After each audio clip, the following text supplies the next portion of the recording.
ኖቬምበር 3 የዕለቱ መልእክት ርዕስ የሚበልጥ።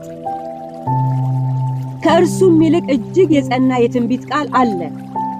ምድርም እስኪጠባ ድረስ የንጋትም ኮከብ በልባችሁ እስኪወጣ ድረስ ሰው በጨለማ ስፍራ የሚበራን መብራት እንደሚጠነቀቅ ይህን ቃል እየጠነቀቃችሁ መልካም ታደርጋላችሁ። ሁለተኛ ጴጥሮስ ምዕራፍ 1 ቁጥር 19። ለልምምዳችን ከምንሰጠው ስፍራ በላይ አብልጠን ትኩረት መስጠት የሚኖርብን ጉዳይ ቢኖር ለእግዚአብሔር ቃል ነው። የእግዚአብሔር ቃል ከልምምዳችን በላይ ነው። ልምምዳችን ፍጹም አይደለም። የእግዚአብሔር ቃል ግን ፍጹም ነው። ልምምዳችን ውስንነት አለበት። ለኛ የጠቀመን ምናልባት ለሌላው ላይጠቅመው ይችላል። የእግዚአብሔር ቃል ግን ለሁሉም ሰው ይጠቅማል። ስለዚህ ከልምምዳችን በላይ አብልጠን ለእግዚአብሔር ቃል ተገቢውን ትኩረት እንስጥ።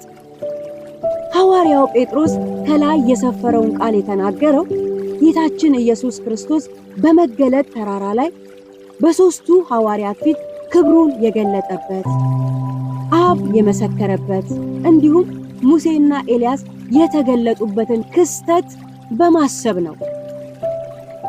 የተራራው ክስተት ምንጊዜም ቢሆን ከዓይነ ሕሊና የማይጠፋ አስገራሚ መለኮታዊ ሁነት ነው።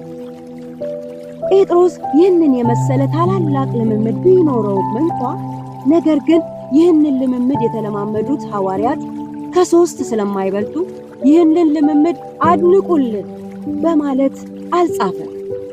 ነገር ግን ከእርሱ ይልቅ እጅግ የጸና የትንቢት ቃል አለን በማለት አማኞች ለእግዚአብሔር ቃል ከፍተኛ አክብሮትና ጥንቃቄ እንዲያደርጉ ይመክራል። ዛሬም በየግል ልምምዳችን ተይዘን በምንሰማቸው የትንቢት ድምጾች ተማርከን ሆኖም ለእግዚአብሔር ቃል ተገቢውን ትኩረት የማንሰጥ ከሆነ መንፈሳዊ ሕይወታችን አደጋ ላይ ነው። በአንዳንድ አገልጋዮችም ዘንድ ለቃሉ ክብር ባልሰጠ መልኩ ከተጻፈው ወይስ እንደወረደ በማለት ከእግዚአብሔር ቃል ይልቅ ለራሳቸው ልምምድ ያላቸውን ስፍራ ሲያንጸባርቁ ይስተዋላል። ይህን አካሄድ መከተል ችግር ውስጥ ይከታል።